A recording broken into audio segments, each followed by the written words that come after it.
በስመ አብ ወወልድ ወመንፈስ ቅዱስ አሃዱ አምላክ አሜን።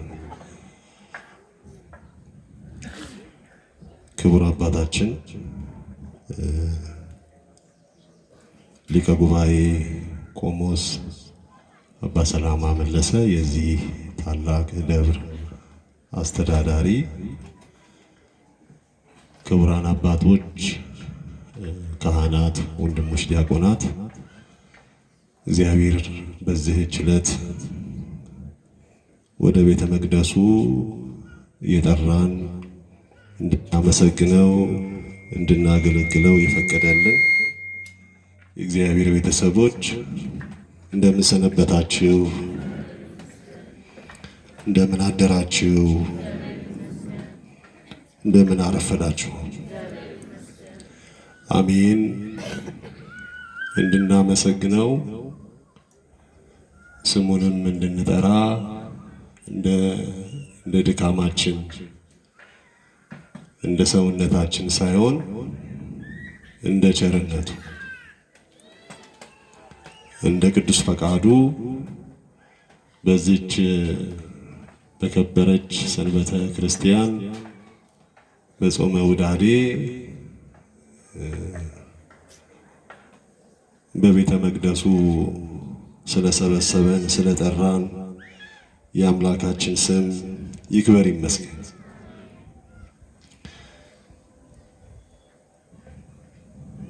እስመ ዘተወልደ እምሥጋ ሥጋ ውእቱ ወዘተወልደ መንፈስ መንፈስ ውእቱ። የወንጌላዊው የቅዱስ ዮሐንስ ጌታችን መድኃኒታችን ኢየሱስ ክርስቶስ ያስተማረው የተናገረው ከሥጋ የተወለደ ሥጋ ነው፣ ከመንፈስ የተወለደ መንፈስ ነው ብሎ መድኃኒታችን ለኒቆዲሞስ ያስተማረው። በሱም አንጻር በየዘመኑ እንደ ኒቆዲሞስ ከመንፈስ የመወለድ ነገር ለመረዳት ለሚከብዳቸው እና ግን ደግሞ የእውነት የሕይወት ትምህርት ስለሆነ በየዘመኑ ለሚነሱት ሁሉ የሚያስተምር ወደ እውነት ወደ ሕይወት የሚጠራ ይህንን ኃይለ ቃል ቅዱስ ቃል መነሻ አድርገን በተፈቀደልን ጊዜ እግዚአብሔር በገለጠልን መጠን እንማራለን። ለአባቶቻችን ጥበቡን ምስጢሩን የገለጠ እርሱን ወደ መሆን ያደረሰ በመንገዱም የመራቸው ፍጻሜያቸውን የሚያሳምር አምላክ ከኛ ጋር ይሁን። ከፈሪሳውያን ወገን የአይሁድ አለቃ የሆነ ኒቆዲሞስ የተባለ አንድ ሰው ነበረ። እርሱም በሌሊት ወደ ጌታችን ኢየሱስ መጥቶ እንዲህ አለው፣ መምህር ሆይ ልታስተምር ከእግዚአብሔር ዘንድ እንደመጣህ እናውቃለን። እግዚአብሔር ከእርሱ ጋር ከሆነ በቀር አንተ የምታደርገውን ይህንን ተአምር ሊያደርግ የሚችል የለምና። ሁለት ነገር መሰከረ ኒቆዲሞስ። አንደኛ የሚያደርገውን ተአምር፣ ሁለተኛ የሚያስተምረውን የሚናገረውን ቃል ማለት ነው። ከእግዚአብሔር መጥተህ እንደምታስተምር እናውቃለን። የምታደርገውንም ተአምራት እናያለን። በእርግጥ አንተ ከእግዚአብሔር ሆነህ እንደመጣህ እንመሰክራለን አለ። ይሄ ትልቅ ነገር ነው። ምክንያቱም አንዱ መድኃኒታችን ኢየሱስ ክርስቶስ ወደዚህ ዓለም የመጣው በተአምራት የሥጋ ደዌን ለማራቅ ነው። የሥጋችንንም ሕመም የሚያስወግድ የሥጋ ደዌያችንን የሚያርቅ የሚፈውስ እሱ ነው።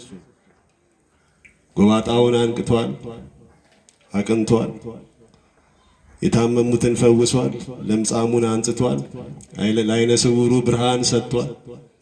ሲሞቱም እንኳን ያስነሳቸው ነበር። ይሄ አንዱ ይሄ ሥጋችን ደዌ ቢያገኘው እርሱ መድኃኒታችን ሊፈውሰው እንደሚችል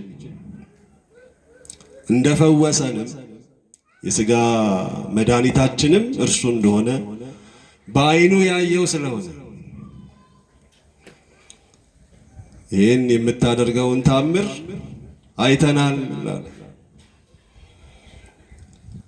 ሁለተኛም ደግሞ መምህር ሆነ ልታስተምር ከእግዚአብሔር እንደመጣ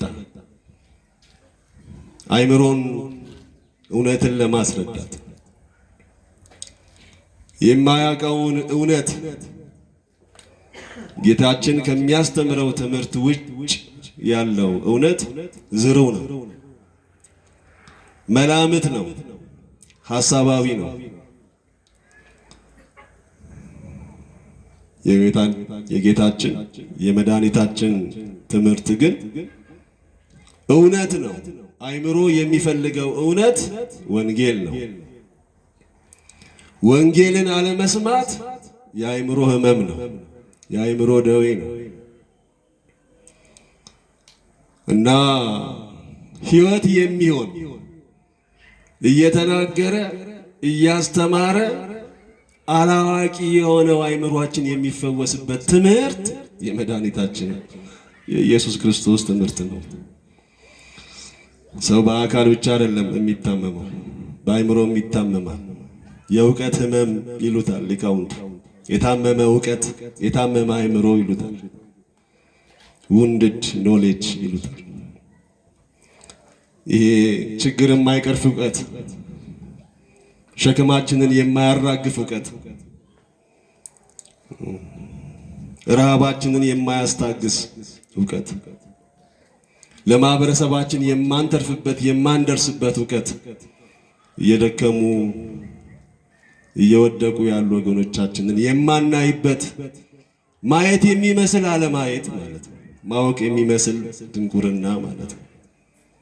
እርሱን ሊገፍልን አእምሮአችን እውቀት ማወቅ ከፈለገ ሊሰማው የሚገባው እውነት የመድኃኒታችን የኢየሱስ ክርስቶስ ወንጌል ነው እና ሐዋርያው ቅዱስ ጳውሎስ እኛ የክርስቶስ አእምሮ አለን ይላል። ክብር ምስጋና ለእግዚአብሔር ይሁን። የክርስቶስ አእምሮ፣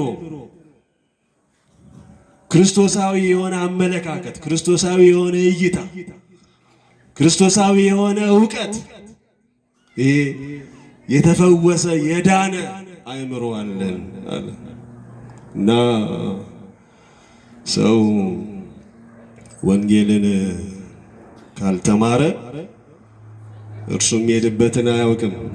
አይናማ ካልሆነ አይነ ስውር አይመራም። አይኑ ካልተከፈተ የሚሄድበትን መንገድ አያይ። አይኑ ካልተከፈተ መንገድ ላይ ሆኖ የት እንደሚደርስ የት እንደሚሄድ አያውቅም። መንገድ ላይ ነኝ ግን የሚሄድበትን አላውቅም እና ይህንን ነው ኒቆዲሞስ የመሰከረው። እውነት ነው፣ እውነት ነው። ስጋችንን ፈውሷል። አእምሮአችንን ወንጌል አስተምሮ ሊያውቅ የሚገባውን እውነት አስተምሯል። ይሄንን አይተናል ብሎ መሰከረ። በሌሊት ወደ ጌታችን ወደ መድኃኒታችን ኢየሱስ ክርስቶስ መጥቶ ጌታችን ምን አለው? ጌታችን ኢየሱስን መልሶ እውነት እውነት እልሃለሁ ዳግመኛ ያልተወለደ ሰው የእግዚአብሔርን መንግሥት ለማየት አይችልም አለው። አዎ አንተ እንዳልከው ምሁር ነኝ መምህር ነኝ አላለው። አዎ አንተ እንዳልከው ታምራት አድርጌያለሁ አላለው። ይሄንን ካወክ ዘንድ በታምራት ሙት ማስነሳቴ ደዌ ማራቄን ከተረዳህ ዘንድ በወንጌል ትምህርት ሰዎችን እውነትን እንዲያውቁ ማድረጌን ከተረዳህ ዘንድ ተጠመቅ፣ እንደገና ተወለድ። በሥጋ ስለተፈወስን የእግዚአብሔርን መንግሥት አንወርስም። የእግዚአብሔርን ቃል ስላወቅን የእግዚአብሔርን መንግሥት አንወርስም። ነበርኩ በአዋቂነት የእግዚአብሔር መንግሥት አይወረስም። በሥጋ መፈወስ፣ ጤነኛ መሆን፣ ደህና መሆን በሰውነታችን ልክ አካላችን በገዘፈበት ሰውነታችን ሙሉ በሆነበት ልክ ቤታችን እንደምንገባው በሥጋ የእግዚአብሔር መንግሥት አይወረስም። እንደገና መወለድ ይፈልጋል። እንደገና አዲስ ልደት፣ አዲስ ማንነት፣ ከሥጋ የተላቀቀ ማንነት፣ ቁሳዊነትን ያራገፈ፣ በስባሽነትን ያራገፈ ሌላ ለእግዚአብሔር መንግሥት የሚበቃ ማንነት ይዞ መገኘት ይፈልጋል። እና እውነት እውነት እልሃለሁ ሰው ከውሃና ከመንፈስ ካልተወለደ በቀር የእግዚአብሔርን መንግሥት ከቶ ሊወርስ አይችልም። ይሄ የኒቆዲሞስ ትምህርት በዚህ አንቀጽ የምናነሳው ልባችን የሚቃትትበት ውስጣችን የታመመበት ለብዙ ችግሮች ለብዙ ስቃዮች ምክንያት የሆነበት ግን እንዳናስበው እንዳናስታውሰው እንዳናውቀው በአንድም በሌላም መልክም እየተዳፈነ የእግዚአብሔር ልጆች መሆናችንን ሳናውቅ የንጉሥ ልጆች ግን ባሪያዎች፣ የእግዚአብሔር መንግሥት ልጆች ግን የአጋንንት ልጆች እንድንሆን ባስተምሮ፣ በባህል፣ በአመለካከት፣ በአኗኗር ዘይቤ አራግፈን የጣልነውና አሁን ባለንበት ዘመን ደግሞ ሙሉ ለሙሉ በሚባል ደረጃ የተራቆትነው ማንነት መንፈሳዊ ማንነት ነው ወገኖች። መንፈሳዊነት ማለት ነው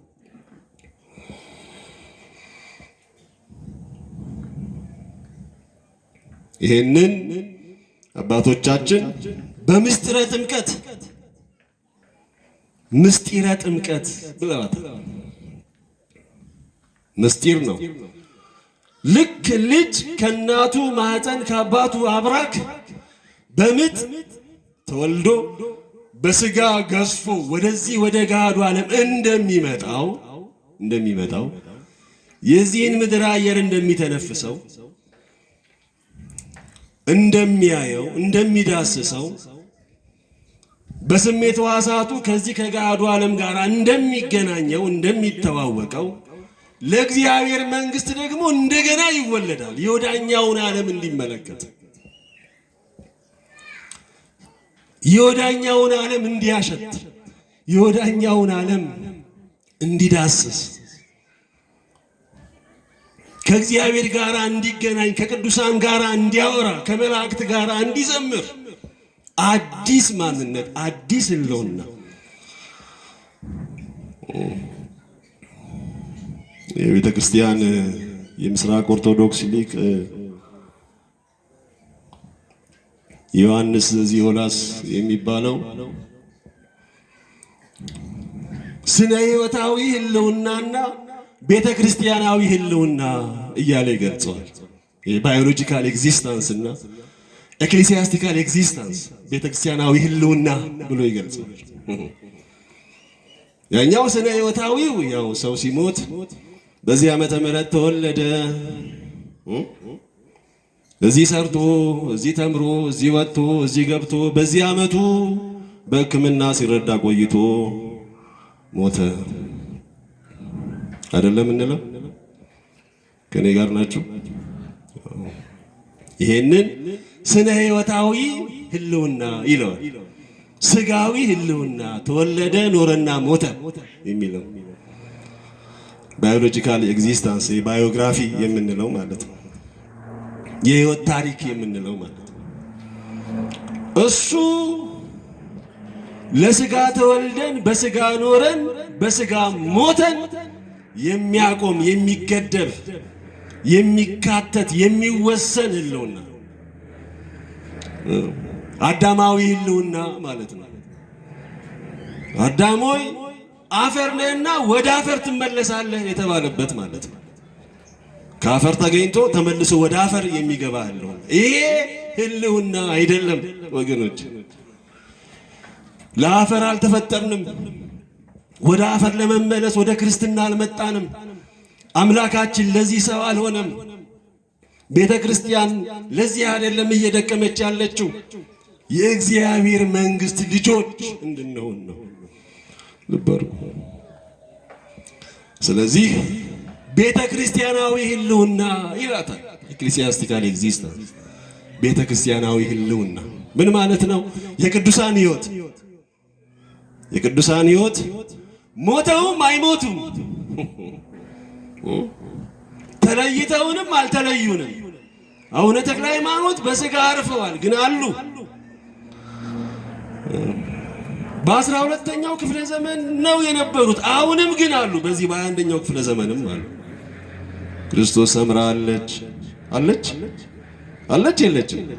አለች። አርሴማ ቅድስት አርሴማ አለች።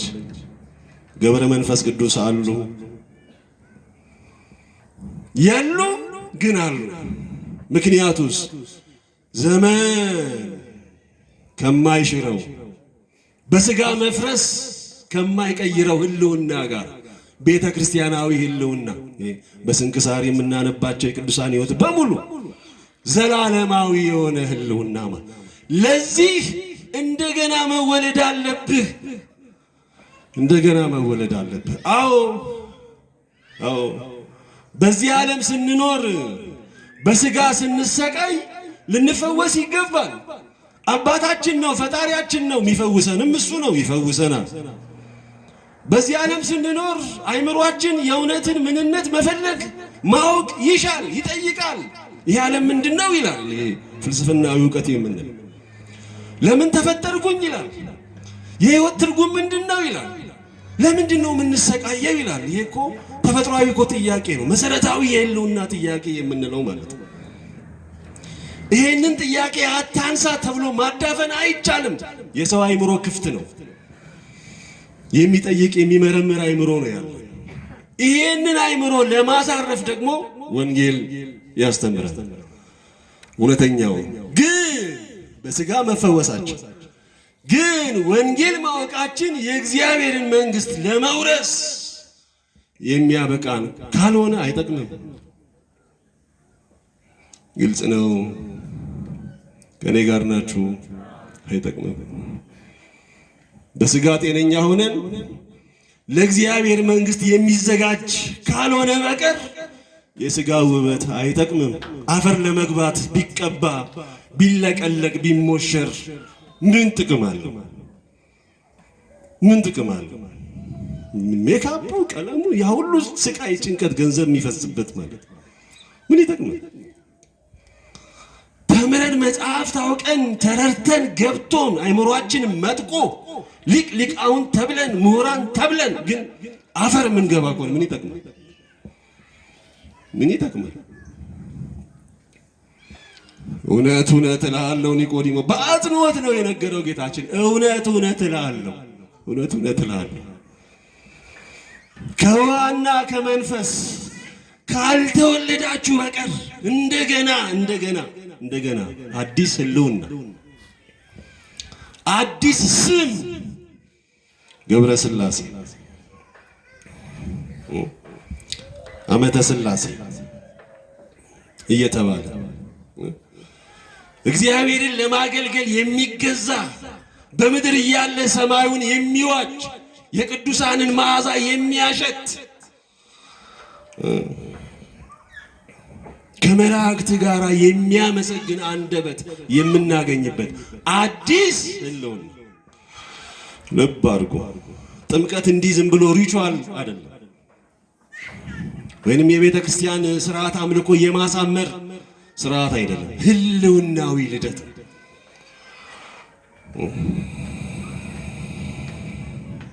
ሊቃውንት አባቶቻችን በጥምቀት ጊዜ ሞትን ከክርስቶስ ሞት ጋር በጥምቀት ተባበርን፣ እርሱ ከመቃብር እንደተነሳ እንደወጣ እኛም ደግሞ ከሞት ተነሳን።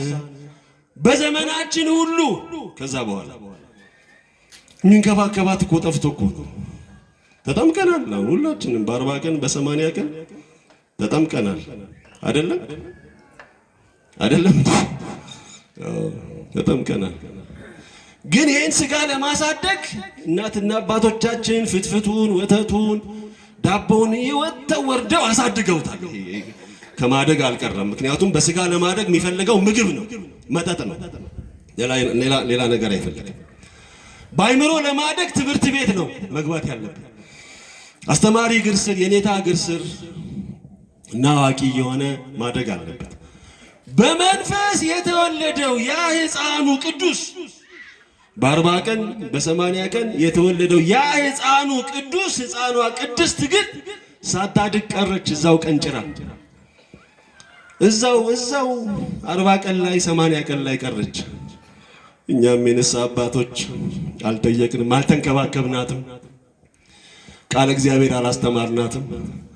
በስጋ ገዝፈን በአይምሮ መጥቀን ምሁራን ሆነን በመንፈስ ግን ድሆች፣ በመንፈስ ግን አሁንም እንደገና አዲስ፣ አሁንም ገና እንደውም አዳፍኖት ስጋ ተጭኖት አዋቂነታችን መንፈሳዊነታችንን ሸፍኖት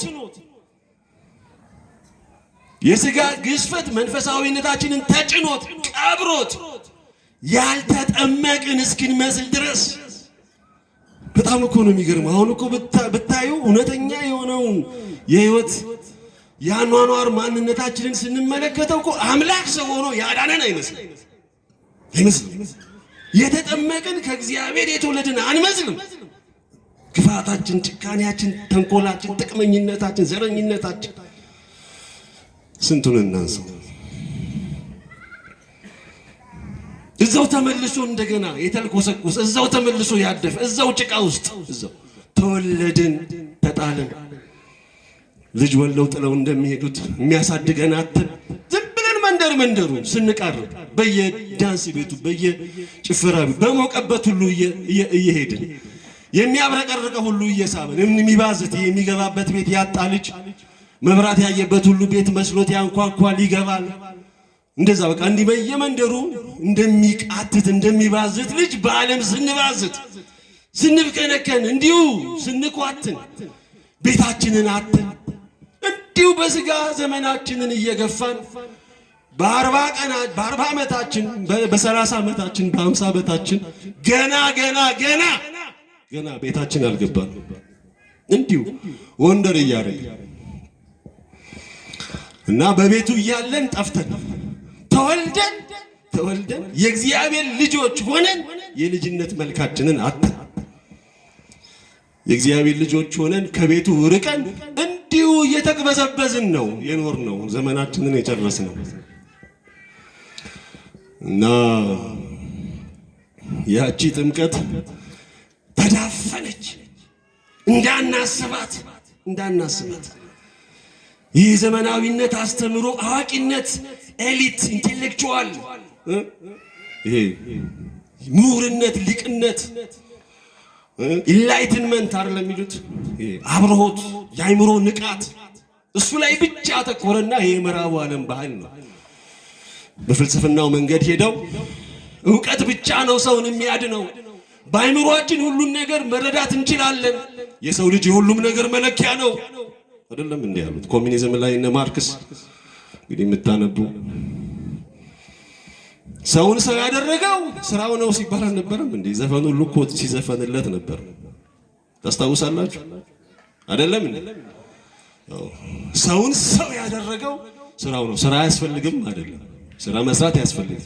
እኛን ህልውናችንን ወደ እውነት ያመጣን በመልኩ የፈጠረን ብናጠፋ ከሕጉ ብንርቅ እንኳን በልጁ ሞት የታረቀን ወደ ቅዱስ ሥጋ ወደ ክቡር ደሙ ጠርቶ ከራሱ ጋር ያዋህደን ሙሉ ህልውናችንን እንደገና ወደ ህልውና ያመጣን እግዚአብሔር ነው። እሱን እንዳናስብ እኮ ነው ማርክስ ሃይማኖትማ አደንዛዥ ዕፅ ነው አለን እኮ። አደንዛዥ ዕፅ ሃይማኖት፣ ክርስትና አደንዛዥ ዕፅ። ይሄን እኮ ነው ስንጋት የቆየ ነው። በስርዓት ወንበር ላይ ገንዘባችንን ከፍለን ከዝንጀሮ ነው የመጣው። አዎ መልስ ሲመጣ እሱን ከዝንጀሮ ለሌላ አመርሃ ሌላ ከዝንጀሮ ራይት አልፋል አለፍክ አንተ ምሁር። እንደዛ እኮ ነው የተማርነው።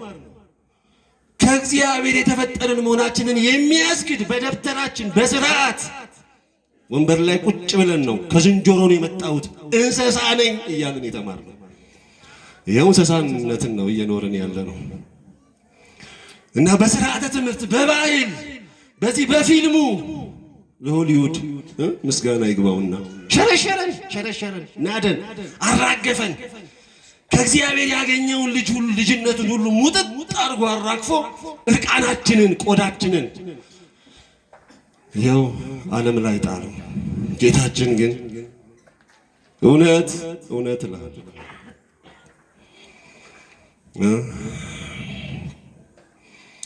የማንነታችን መገለጫ የህልውናችን ልክ አዳምን ሲፈጥረው ራሱ እግዚአብሔር አምላክ አዳምን ከምድር አፈር አበጀው፣ በአፍንጫው የሕይወት እስትንፋስ እፍ አለበት፣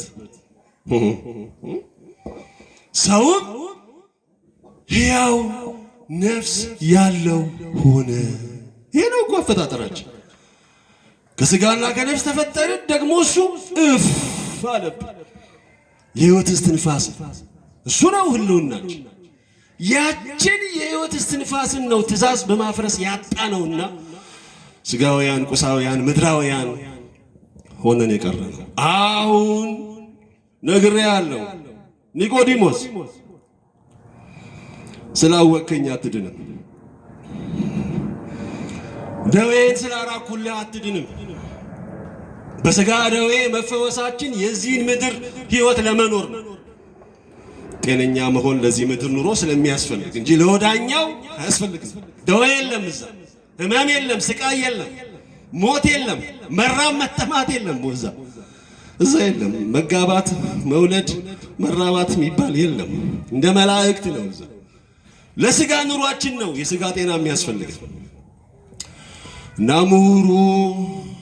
ምሁር እኮ ነው ኒቆዲሞስ፣ ምሁር ነው እሱ ራሱ። ምን አለ? ሰው ከሸመገለ በኋላ እንደገና ወደ እናቱ ማፀን ተመልሶ ይወለድ ዘንድ ይችላልን? አይደለም።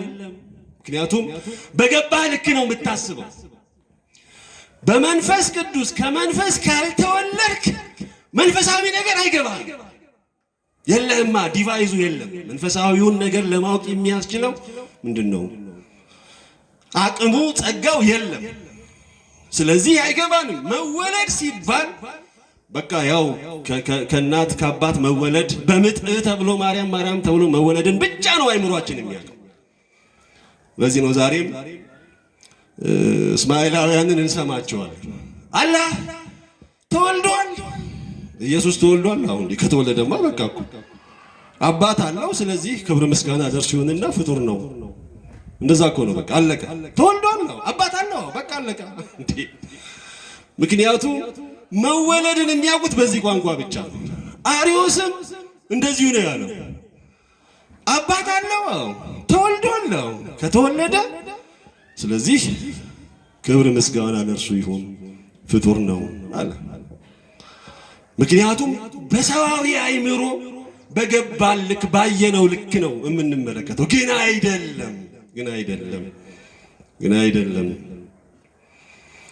እውነት እውነት እልሃለሁ አለና ጌታችን መልሶ ለኒቆዲሞስ ያስተምረው አሁንም በደጊመ ቃል እውነት እውነት እልሃለሁ ዳግመኛ ከውሃና ከመንፈስ ቅዱስ ያልተወለደ ሰው ወደ እግዚአብሔር መንግሥት ሊገባ አይችልም። ከሥጋ የተወለደ ሥጋ ነውና ከመንፈስም የተወለደ መንፈስ ነውና። ከሥጋ የተወለደ ሁል ጊዜ ሥጋ ነው የሚያስበው። አይምሮ ከሥጋዊ ነገር ማሰብ አይችልም፣ መውጣት አይችልም። አፈር ነው የሚያሸተው። ሲያስነጥስ ራሱ ሁሉ አፈር ነው። ሁለመናው ቢያስብ አይምሮ ጥልቅ አሰበ ቢባል ስለሚበላው ነው የሚያስበው። በቃ ሩቅ ተመለከተ ቢባል አይኑ እስከ አፉ ድረስ ነው የሚመለከተው፣ ስለሚበላው ነው። ሌላ ነገር የለውም። ከመንፈስ የተወለደ ግን መንፈስ ነው። ምድር ላይ ሆኖ ሰማይ ይመለከታል። ከራሱ አልፎ ለቤተ ክርስቲያን ያስባል። ከራሱ አልፎ ለዓለም ያስባል። ዓለም ስለሚድንበት ያስባል። አባቶቻችን ያስጨነቃቸው የዕለት ምግብ የዕለት ጉርስ አይደለም። እንዴት ነው የሰው ልጅ የሚድን? ይህንን እውነት እንዴት ነው ማወቅ የሚችለው? እንዴት አድርገን እናስተምረው ነው የሚሉት። ባለጸጋ አይድንም። ግመል በመርፌ ቀዳዳ ከሚገባ ይልቅ ባለጸጋ ከሚጠልቅ ይልቅ ግመል በመርፌ ቀዳዳ ቢሾልክ ይቀላል ነው ያለው። አይጠልቅም አለ ጌታችን። ባለጸጎች እንዲድኑ ምን እናድርግ ነበር እኮ የሚሉት እነ ዮሐንስ አፈወርቅ። በገንዘባቸው እኮ ሊጠፉ ነው። በራሳቸው ገንዘብ እኮ ከእግዚአብሔር መንግሥት ሊጠፉ ነው። እንዴት አድርገን ነው ልናድናቸው? እነሱን የሚያስጨንቃቸው ስለ ሰው መዳን ነው እንጂ ስለ ሆዳቸው፣ ስለ ዕለት ጉርሳቸው፣ ስለ ቁሳዊ ፍላጎታቸው አይደለም። ለምን? ከመንፈስ ተወልደዋል። በተወለዱበት ልክ ነው የሚያስቡት። የልዑል እግዚአብሔር ልጆች ሉዓላውያን ናቸው። የቅዱስ እግዚአብሔር ልጆች ቅዱሳን ናቸው። የንጹሕ እግዚአብሔር ልጆች ንጹሐን ናቸው። በተወለዱበት ልክ ነው የሚያስቡት። ከሌለ ግን የለም። ስጋዊ ከሆንን ስጋውያን ነን። ስጋ እያልን እሱን ብቻ እያሰብን እንሞታለን ማለት ነው። ልንሞት በስጋ በምት ልንገደብ ቁሳውያን ሆነን እንድንቀር አይደለም አምላክ ሰው የሆነው ወገኖች። ክርስትና ነው ይሄ፣ ሃይማኖት ነው ይሄ። ልማድ አይደለም፣ ባህል አይደለም። ሰዎች እንደዚሁ የፈጠሩት ፈላስፋዎች የፈጠሩት ምናባዊ መላምታዊ ነገር አይደለም። ወንጌል ነው፣ እውነት ነው፣ ክርስቶስ ነው፣ ማህተም ነው፣ መስቀል ነው፣ የእግዚአብሔር መንግሥት ነገር ነው ቤተ ክርስቲያን።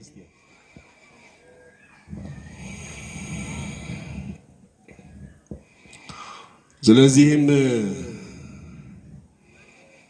ከውሃና ከመንፈስ ልትወለዱ ይገባቸዋል። ከስጋ የተወለደ ስጋ ነው፣ ከመንፈስ የተወለደ መንፈስ ነው። ልብ አድርጉ። ኒቆዲሞስ ግን እንዲህ በቀላሉ የሚረዳ የሚገባው ሰው አልነበረም እና መልሶ ጌታችንን ጠየቀው።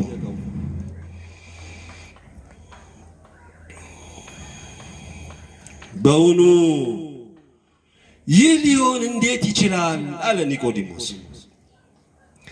ጌታችን አታድንቅ፣ ዳግመኛ ልትወለዱ ይገባችኋል ስላልሁ አታድንቅ።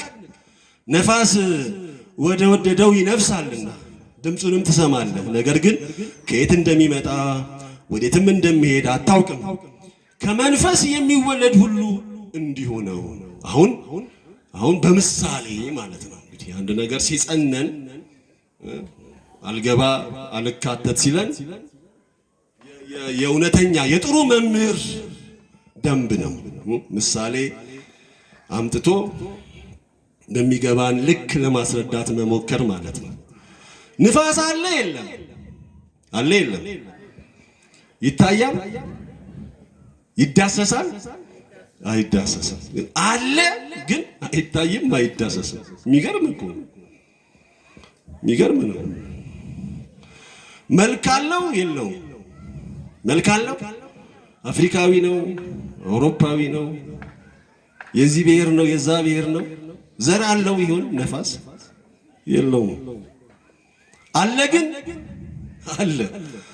አይታይም ግን አለ። የሚገርም ነው።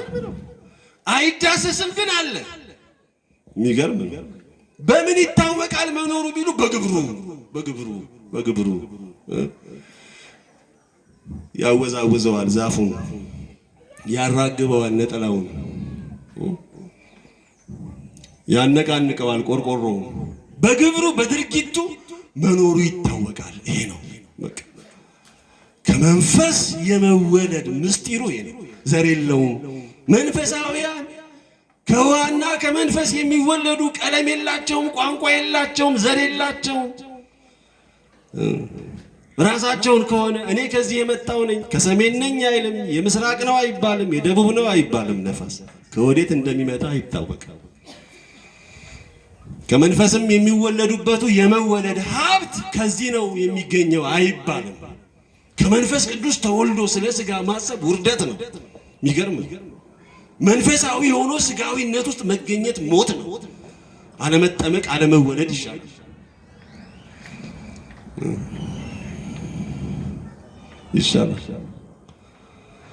ምክንያቱም የለንም ስለሌለን አንጠየቅም፣ አንወቀስም። እፎ ይጼውቦ እንዘ ኢያምኑ ቦቱ ሳያምኑበት ሳያውቁት እንዴት ይጠሩታል? ከሌለ ውስጣችን ከሌለ ምን ብለን እንጠራዋለን? እንዴት አድርገን እናከብረዋለን? ካለን ግን ኖሮን አለመጥራት አውቆ አለማክበር ግን ውርደት ነው። እግዚአብሔርን አውቆ አለማክበር ሙትነት ነው። ከመንፈስ ቅዱስ ተወልዶ በሥጋ ግብር ውስጥ መገኘት ሞትነት ነው። ሞትነት ነገሩማ እኮ ስንጠመቅ መሞት ጀመርን። እንደዛ ነው ሊቃውንት የሚያስተምሩት። ከሞቱ ጋር ተባበርን። ከዛች ዕለት ጀምሮ መሞትን ነው የምንኖረው በዚህ ምድር እያለን። ይሄ ደረቅ ክርስቲያናዊ እውነት የወንጌል ትምህርት ነው። እንግዲህ ምንም ይሄ ሰውዬ ሊያመነን ነው እንዴ? ቤቱን ጥለን ልጆቻችንን ጥለን የት እንሂድ ልትሉ ትችላላችሁ። አይደለም። በዚህ ዓለም እየኖርን ከፈቃዷ ከስሜቷ ከፍላጎቷ መራገፍ መላቀቅ ክርስቶስን መኖር ነው።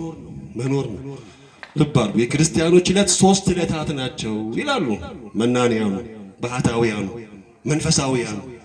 ዕለተ ዓርብ፣ ዕለተ ቀዳሚት፣ ዕለተ እሑድ። ማናማን? ዕለተ ዓርብ፣ ዕለተ ቀዳሚት፣ ዕለተ እሑድ። ዕለተ ዓርብ ያው ስቅለት ብለን አይደለም የምናከብረው። አሁን የሚቀጥለው ሳምንት ቀኑን ሙሉ የጌታችንን መከራ እያሰብን ግርፋቱን፣ መውደቅ መነሳቱን፣ በዘንግ መመታቱን፣ መስቀል መሸከሙን፣ በሚስማር መቸንከሩን፣ መሞቱን እናስባለን። በቃ የክርስቲያኖች ሕይወት ከተጠመቅንበት ዕለት ጀምሮ ዕለተ ዓርብን መኖር ነው። የሱን ስቃይ ነው የምንኖረው። የሱን መከራ ነው የምንኖረው። መምህራችን በመከራ ካለፈ ደቀ መዛሙርቱማ እንደማ እሱ ራሱ መምህራችን መከራ ከሆነ ያሳየ። ከዚህ ከአንጻራዊ ሃይማኖት ወይንም ንጽጽራዊ ሃይማኖትን ስናስተምር አሁን ቡዳን ስትመለከቱ እንደዚህ እንደ ሶፋ ላይ ነው እንደዚህ ቁጭ ያለው እግሩን እንደዚህ አጣምሮ። ሽንቶንም ስትመለከቱ ሽንቶይዝም የሚባል ደግሞ እምነት አለ። ስትመለከቱ እንደዛ ነው የምታገኙት። የሂንዱይዝምም የካሊ አያፓና ዱርጋ የሚባሉ አሉ። 3 ጣዖታት የሚመስሉ ነገሮች ፊታቸውን ወደዚህ ወደ 3 ማዕዘን አዙረው እንደ ጣዖት የተቀመጡ። ክርስትና ጋር ስትመጡ ግን የተሰቀለ የሸዋ አክሊል የደፋ በሚስማር የተቸነከረ እርቃኑን እንደ ብራና የተወጠረ ይሰቃል። ይገርማል። ከሌላ ሃይማኖት አንፃር ስትመለከቱ መከራ ነው። አምላካችን ፊት ያለው መከራ ነው። ደም ነው የሚፈሰው፣ ወዙ ደም ነው እና ከመምህራችን አንበልጥም። በእርግጥ እንወድሃለን፣ እናምናለን። መንገዳችን ነው። ትምህርት ሕይወታችን ነው። አንተም የታመምከው የተሰቀልከው የሞትከው ለእኛ ነው ካልን መንገዱ መንገዳችን፣ ሕይወቱ ሕይወታችን፣ መከራው መከራችን። እና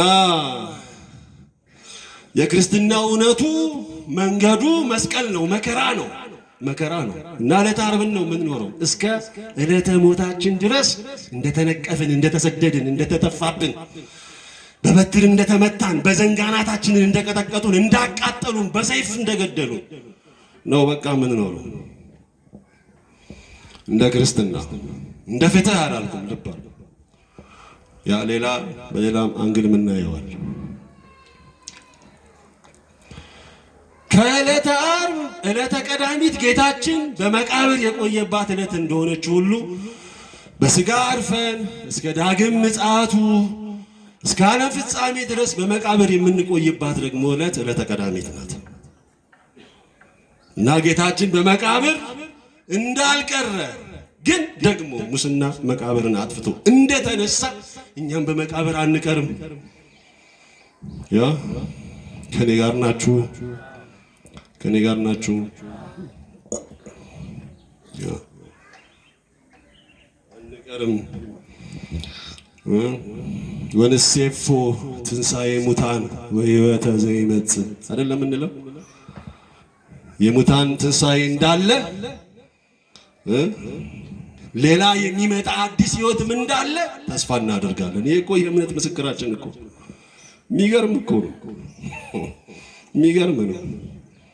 ተስፋ አለን። ቀድሞ ልክ አምላክ ሰው ከመሆኑ በፊት ነቢያት አምላክ ይወርዳል፣ ከድንግል ማርያም ይወለዳል፣ እግዚአብሔር ሰው ይሆናል እያሉ ትንቢት ሲናገሩ አይመስልም ነበር።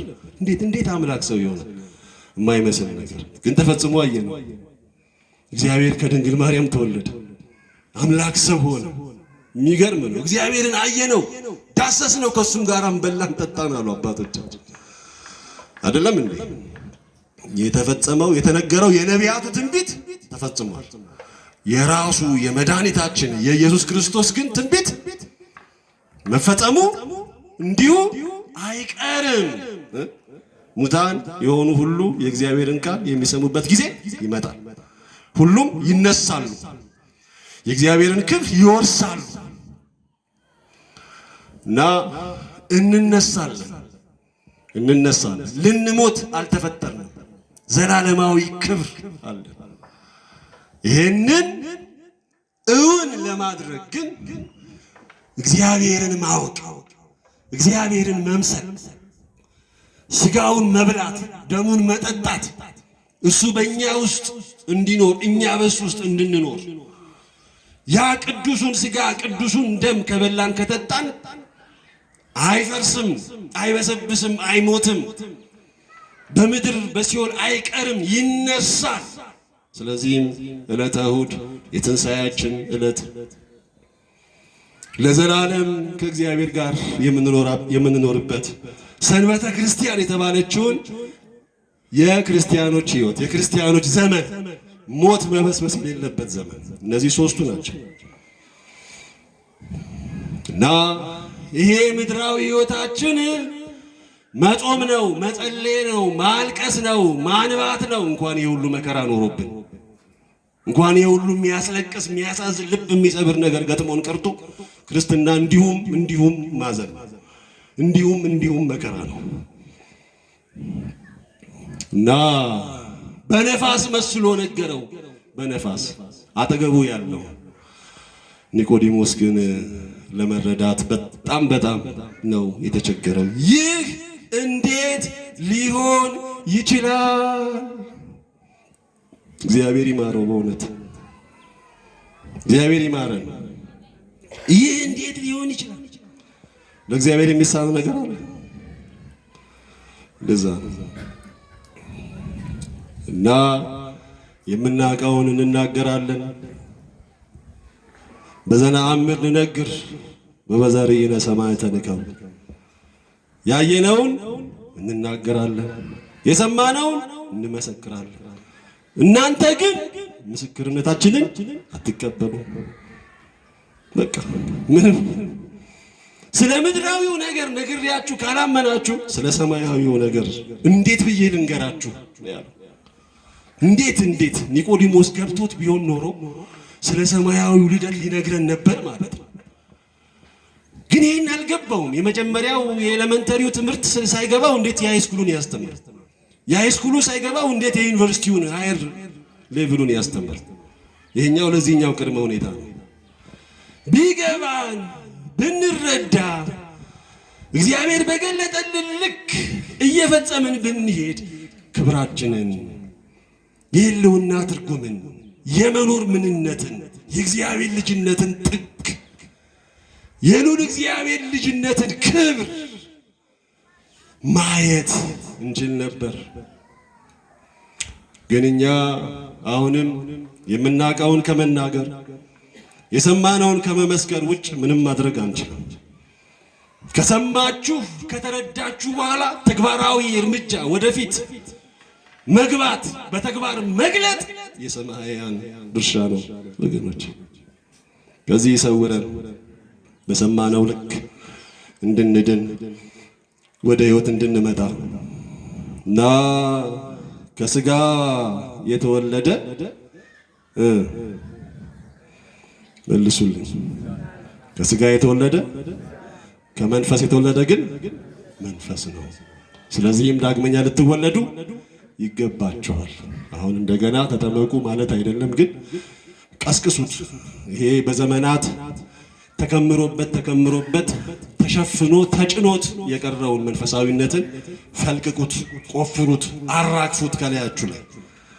ንግሥት እሌኒን ታስታውሳላችሁ? የመስቀሉ የእውነተኛው መስቀል አይደለም 300 ዘመን ነው ቆሻሻ የከመሩበት። 300 ዘመን ተራራ ነው ያከለው። እውነተኛው የክርስቶስ መስቀል ላይ ቆሻሻ አራግፈው እንዳይታይ ኃይሉ እንዳይገለጥ ንግሥት እሌኒ መጣቻ። የጌታችን እውነተኛው መስቀል የት ነው የምትል ኪዩሪየስ የሆነች እንዴት የት ነው እስከ ዛሬ ድረስ የት ገባ ያ የተሰቀለበት መስቀል ብላ ምትጠይቅ ተነሳች። ሊቃውንቱን ጠየቀች፣ ካህናትን ጸሎት አስያዘች፣ አሳጠነች፣ መራታ። ያ 300 ዘመን ለመከመር ጊዜ የወሰደው መስቀሉ የተቀበረበት ተራራ በ6 ወር ውስጥ ተናደ። በ6 ወር እንደዛ ሲገፈፍ፣ ሲናድ፣ ሲፈርስ፣ ሲፈረከስ ፍልቅቅ እያለ ወጣ መስቀሉ። ያ ኃይሉ ተአምራት ማድረጉ ሙት ማስነሳቱን ቀጠለ። ይኸው ዛሬ ድረስ ክብረ መስቀል፣ መስቀል ማንነታችን፣ መስቀል መልካችን፣ መስቀል ማተማችን፣ መስቀል ኃይላችን ነው። መስቀል መድኃኒታችን ነው። ልክ እንደዛ ሁሉ እኔ እንደ ሜታፎር ነው የምወስደው። ይሄ እውነተኛ ታሪክ ነው የንግሥት እሌኒ። ግን ለኛም ይሄ በዘመናት ለብዙ ለ30 ዓመት ለ40 ዓመት ተዳፍኖ የዓለምን ፈቃድ፣ ስጋ ፍላጎት፣ ምድራዊነት፣ ቁሳዊነትን ሲጫንበት ተዳፍኖ ተቀብሮ የቀረው ያ የመንፈስ ቅዱስ ልጅነታችን ገለጥ አራጁት፣ በንስሐ አራጁት፣ አውጡት፣ ፍልቅቅ አድርጋችሁ አውጡት። ታዩታላችሁ እንደ ቅዱሳን አባቶቻችን ገድል ሲሰራ፣ ተአምራት ሲያደርግ፣ ሲፈውሰን፣ ቤታችንን ሲቀድሰው፣ ማህበራዊ ግንኙነታችንን ሲፈውሰው፣ ሀገራችንን ልትራገፈው ከማትችለው የመከራ ቋት መራገፍ የምትችልበት መድኃኒቱ እኛ ውስጥ ነው ያለው። እኛ ውስጥ ነው ያለው። ለምን? የእግዚአብሔር ልጆች ኃያላን ናቸው። እኔ ያደረኩትን ማድረግ ትችላላችሁ ከኔም በላይ ብሏል ጌታችን።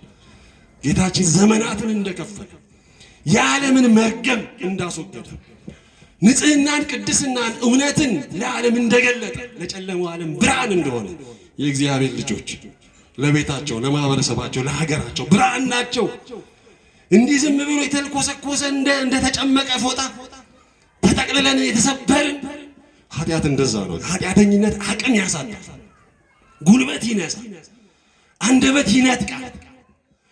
በእውነት ፊት ደፍረን መቆም እንዳንችል ሰባብሮ አንኩቶ ነው የሚያስቀምጥ። ኃጢአተኝነት እንደዛ ነው።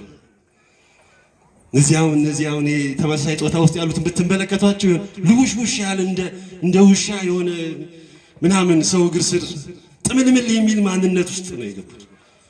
እግዚአብሔር ከዛ ይሰውረን በእውነት።